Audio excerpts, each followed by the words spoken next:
Good evening, Chads. 'Tis I, Nihilistic Nerd, and today we are rating pop culture's hottest robots.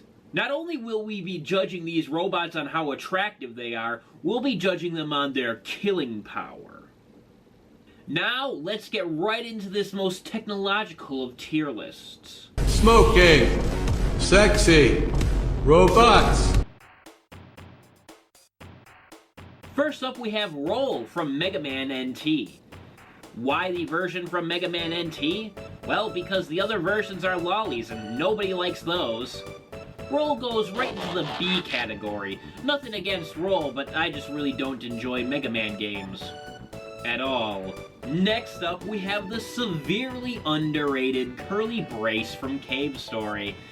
Not only is she adorable, she's the one that awoken the robosexual inside me. This beautiful robot thought is going straight into the S tier. Moving on, we have the Monarch class Titan. This girthy gal is no exception to the hotness factor. In fact, you could fit your whole body in. Sir, what the hell are you doing? I'm filming my next YouTube video. What the hell does it look like I'm doing? What about finishing Bad Mac? You know, taking on the zombie apocalypse and saving America? Weren't we gonna do that? Look, bro, you just told them the whole story. This idea's cooler anyway. Well, what you got going on, nerd? I'm making a tier list of the hottest robots in pop culture. But that's a stupid idea. We all already know that Liberty Prime is the hottest robot in all of America. You take that back! I will never take that back. And by the way, it's been 3 months now since your last video game review, and I was wondering, shouldn't you get back to working on those? Well, there is one game I've been wanting to make a video on. Well, what game? Roboquest. Is that a hentai game? Of course not. What do you take me for, a degenerate? You're the one making a video about sexy robots. I've been on a binge of indie FPS this last year. Some of the notable titles have been Proteus, Ion Fury, and Splitgate. Today I want to focus on arguably my favorite, Roboquest. Now, before we get started, I've seen a lot of people compare this game to Gunfire Reborn. That is factually incorrect. Roboquest is simply better because it does not include furries.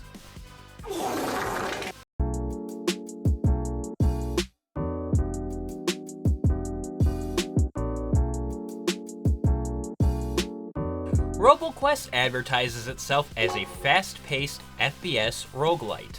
To be frank, that's exactly what it is. Roboquest combines the frantic action of a movement shooter with simplistic yet enjoyable roguelite meta-progression.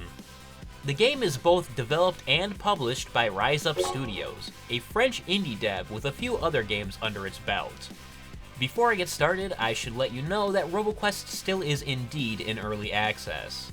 Therefore, some of the mechanics as well as bugs I will be discussing are bound to have been changed or fixed by launch.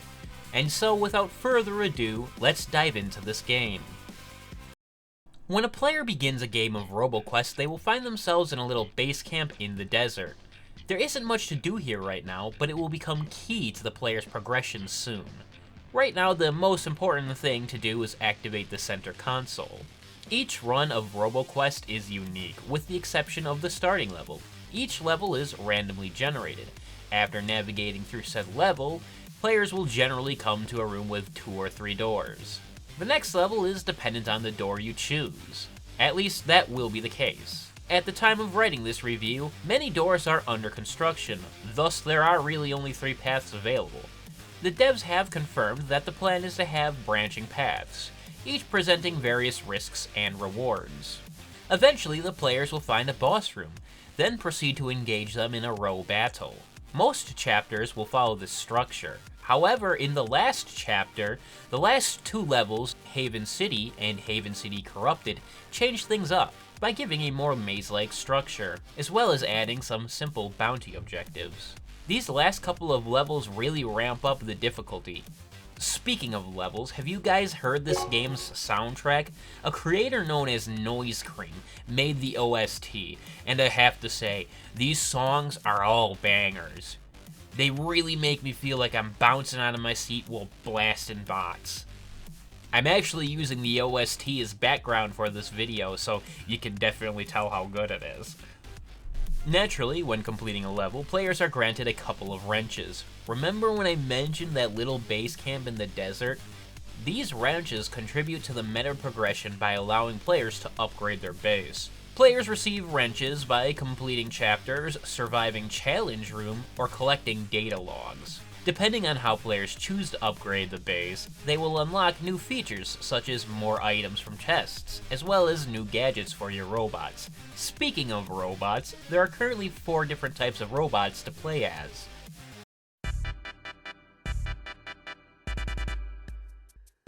Guardian. Abilities include personal shield, punching shit really hard. You should choose this character if you go to the gym daily. Recon. Abilities include cloak, insta-kill dagger, scaring children. You should choose this character if you really think you're cool. Engineer. Abilities include deploying drones, forgetting to deploy drones, scrap cannon. You should choose this character if you're lazy. Commando. Abilities include rocket launcher, getting unreasonably upset about midterm elections, shotgun fists. You should choose this character if you think having PTSD is cool. When it comes to robots, there are several ways players can bolster their bot. Leveling up is as simple as picking up EXP orbs from the robots the player just sent to Robot Hell. Leveling up also grants players perks, which are tailored to each specific robot. Gadgets grant special abilities or passive buffs. Finally, there are modules. These can be found at midpoints and levels as well as the optional challenge rooms. Modules grant a range of passive buffs as well as increase the performance of weapon types. There are a wide variety of weapons to choose from in Roboquest. Each weapon represents one of 4 types: assault, demolition, technology, and precision. This generally determines the weapon's stats and appearance.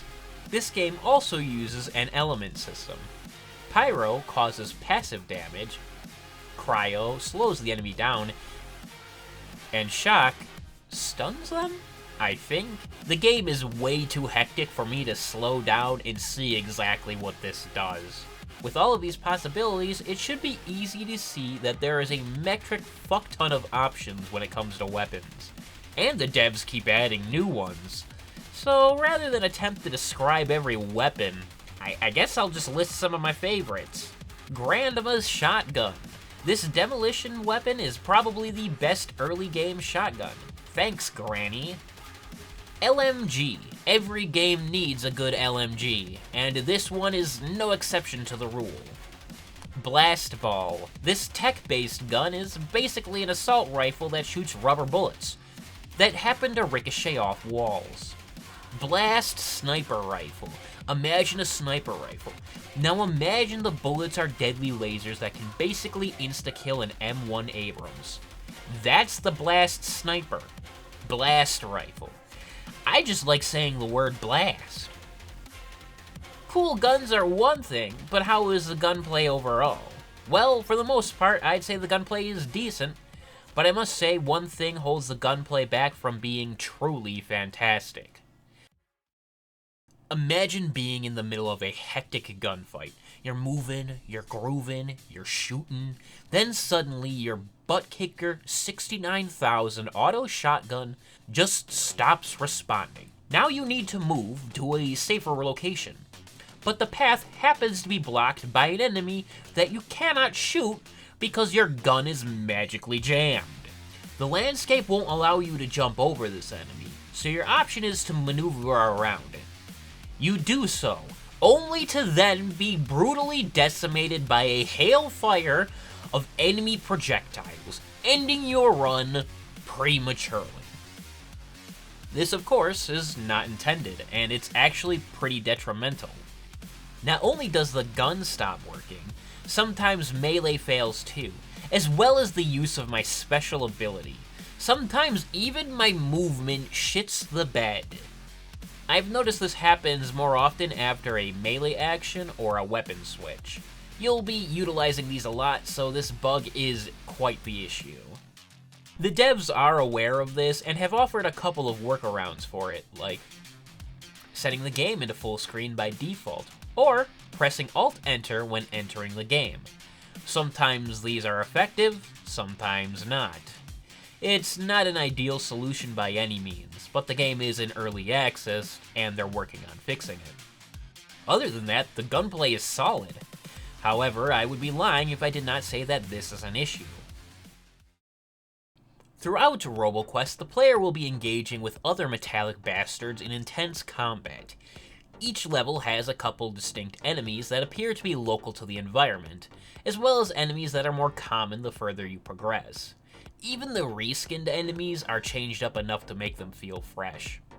For instance, the typical foot soldier I'd find in the first levels had a basic blaster.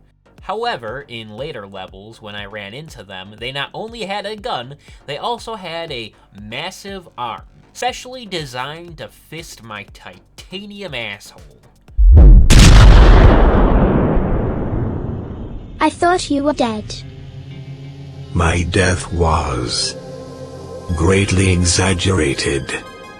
Something I can really appreciate is that each chapter has 2 to 3 bosses players may end up engaging in fisticuffs with. It adds a nice variety to the game. I feel like some bosses are objectively easier than others, but that's not to say the boss fights aren't a test of skill. Most of the bosses have killed me within 15 seconds of combat. Eventually, though, I learned the patterns of these guys, and fighting them got a lot easier.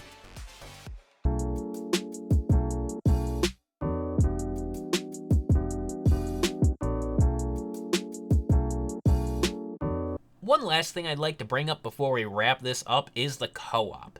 I originally bought this game to play with my brother. I don't get to see him too often these days as he lives halfway across the country, so I picked this up for both of us, and I can say we both thoroughly enjoy it. Here, I'll get it straight from his mouth.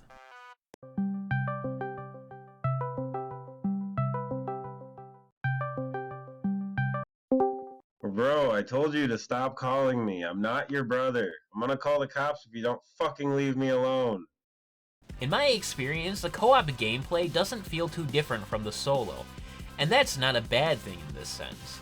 A point of contention for some might be the fact that Roboquest only allows 2 players. Personally, I didn't mind this. The dev team would likely have to rebuild some levels and rebalance enemies and bosses to make them more fitting for a larger player team. When it comes to Roboquest, I feel like it is a game well worth playing, despite the bugs and early access title. Before I wrote this review, I put in a little over 40 hours to the game. I personally think that time is well spent. I'm very excited to see where this game goes, and I really do have high hopes for the finished project. See, I like this video better. No, I still want to talk about hot robots. Wait a second. How do you know about all these robots?